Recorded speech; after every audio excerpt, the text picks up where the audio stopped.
ಇನ್ನು ಜಾನಕಿಯವರ ನಿಧನದ ವಿಚಾರಕ್ಕೆ ಸಂಬಂಧಪಟ್ಟಂತೆ ಕೇಂದ್ರ ಸಚಿವ ಎಚ್ ಡಿ ಕುಮಾರಸ್ವಾಮಿ ಸಂತಾಪ ಸೂಚಿಸಿದ್ದಾರೆ. ಎಸ್ ಜಾನಕಿ ನಿಧನದ ಸುದ್ದಿ ಕೇಳಿ ಆಘಾತವಾಯಿತು. ಮಧುರ ಕಂಠದಿಂದ ಕೋಟ್ಯಾಂತರ ಹೃದಯದಲ್ಲಿ ನೆಲೆಸಿದ್ದಾರೆ ಜಾನಕಿಯವರು. ಕನ್ನಡಿಗರಿಗೆ ಬಹು ಅಚ್ಚುಮೆಚ್ಚಿನ ಗಾಯಕರಾಗಿದ್ದರು ಇವರು.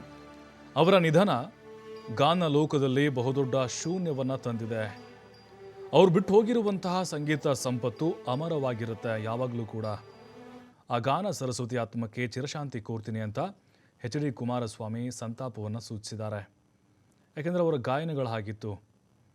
60, 70, 80, 90ರ ದಶಕದಲ್ಲಿ ಈಗಲೂ ಕೂಡ ಸ್ಟೇಜ್ ಪರ್ಫಾರ್ಮೆನ್ಸ್ ಆಗಿರಬಹುದು, ಕೊನೆಯವರೆಗೂ ಕೂಡ ಅವರು ಹಾಡನ್ನೇ ಜೀವಾಳವನ್ನಾಗಿಸಿಕೊಂಡಿದ್ದರು.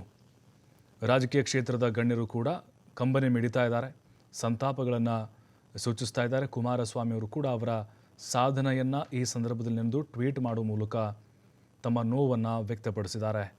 ಮೈಸೂರಿನ ಭೋಗಾದಲ್ಲಿದ್ದರು ಅವರು, ಅವರ ಆಪ್ತರ ಮನೇಲಿದ್ದರು ಅಂತ ಕೇಳ್ಪಟ್ವಿ. ಮತ್ತು ಜಾಸ್ತಿ ಹೊರಗಡೆ ಕಾಣಿಸಿಕೊಳ್ತಾ ಇರಲಿಲ್ಲ ಅವರು. ಯಾಕೆಂದರೆ ಅಭಿಮಾನಿಗಳು ಬರ್ತಾರೆ, ಅವರಿಗೆ ಸ್ವಲ್ಪ ವಯಸ್ಸು ಕೂಡ ಆಗಿತ್ತಲ್ವ, ಹಾಗಾಗಿನೇ ಮತ್ತೆ ಸಿಕ್ಕಾಪಟ್ಟೆ ಜನ ಬಂದುಬಿಡ್ತಾರೆ, ಅವ್ರಿಗೆ ಗೊತ್ತಾಗಿರೋದು ಎಲ್ಲಿ ಸ್ಪ್ರೆಡ್ ಆಯಿತು ಅನ್ನುವಂಥ ನಿಟ್ಟಿನಲ್ಲಿ. ಬಟ್ ಇವತ್ತು ಏಕಾಏಕಿ ಅವರು ಸ್ವಲ್ಪ ಕಾಲು ನೋವು ಕಾಣಿಸಿಕೊಂಡಿತ್ತು. ಮತ್ತು ಅದಾದಮೇಲೆ ಹೃದಯಾಘಾತಕ್ಕೊಳಗಾಗಿ ಅವರು ನಮ್ಮನ್ನು ಬಿಟ್ಟಾಗಲಿದ್ದಾರೆ. ನೋಡಿ, ಅವರ ಪತಿ ಏನಿದ್ದಾರೆ ರಾಮ್ ಪ್ರಸಾದ್ ಅಂತ, ಅವರು ನಿಧನರಾದ ಮೇಲೆ ಅವರು ಬಹಳ ಅಲೌಕಿಕದ ಕಡೆಗೆ ಗಮನ ಕೊಡ್ತಾರೆ. ಅಂದರೆ ಸಂಪೂರ್ಣವಾಗಿ ಹಾಡಿನ ಕಡೆಗೆ ಅವರ ಗಮನ ಇದ್ದರೂ ಕೂಡ ಬಟ್ ಸ್ವಲ್ಪ ಎಲ್ಲೊಂದು ಕಡೆ ಕಡಿಮೆ ಆಯಿತು. ಅದಾದಮೇಲೆ ಮತ್ತೆ ಚಾಪ್ಟರ್ 2 ಶುರು ಮಾಡ್ತಾರೆ. ಅವರು ಹಿಂತಿರುಗಿ ನೋಡಿದ್ದೇ ಇಲ್ಲ. ಅವರ ಮಗ ಕೂಡ ಮುರಳೀಕೃಷ್ಣ ಕಳೆದ ಜನವರಿಯಲ್ಲಿ ಅವರು ಸಾವನ್ನಪ್ಪಿದ್ರು. ಅವರ ಒಂದು ಸಾವಿನ ನೋವು ಅವ್ರನ್ನ ಹಾಗೆ ಕಾಡ್ತಾ ಇತ್ತು.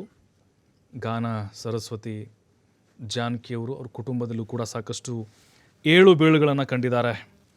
ಅಷ್ಟು ಸುಲಭ ಇರಲಿಲ್ಲ ಅವರು ಸಂಗೀತ ಸಾಮ್ರಾಜ್ಞಿಯಾಗಿ ಗುರುತಿಸಿಕೊಳ್ಳೋದು. ಶಾಸ್ತ್ರೀಯ ಸಂಗೀತ ಹಿನ್ನೆಲೆಯಿಂದ ಬಂದಂಥವರಲ್ಲ ಅವರು. ಅವರ ಕಂಠವೇ ಅವರಿಗೆ ಗಾಡ್ ಗಿಫ್ಟ್ ಆಗಿತ್ತು. ನೋಡಿ, ಕನ್ನಡದಲ್ಲಿ ಹಾಡಿರುವಂಥ ಹಾಡುಗಳು ಕೂಡ ನಾವೇನು ಪ್ಲೇ ಮಾಡ್ತಿದ್ದೀವಿ ಆಗಲಿಂದ ನಿಮಗೆ ಎಲ್ಲರೂ ಅಂದ್ಕೊಂಡಿರಲಿಲ್ಲ, ಜಾನಕಿ ಅಮ್ಮ ಹಾಡಿದ್ದ ಹಾಡು ಅಂಥೇಳಿ. ಬಟ್ ಬಹುತೇಕರಿಗೆ ಗೊತ್ತು, ಕೆಲವೊಬ್ಬರಿಗೆ ಗೊತ್ತಿರಲಿಲ್ಲ. ಈಗ ಗೊತ್ತಾಗ್ತಾ ಇದೆ ಅವ್ರು ಹಾಡಿರುವಂಥ ಹಾಡು ಎಷ್ಟು ಸೂಪರ್ ಡೂಪರ್ ಹಿಟ್ ಆಗಿದ್ದಾವೆ ಅಂಥೇಳಿ. 1957ರಲ್ಲಿ ಕನ್ನಡದ ಹಾಡನ್ನು ಜಾನಕಿಯವರು ಹಾಡ್ತಾರೆ, ಮೊದಲ ಕನ್ನಡ ಹಾಡು ಅವ್ರದ್ದು.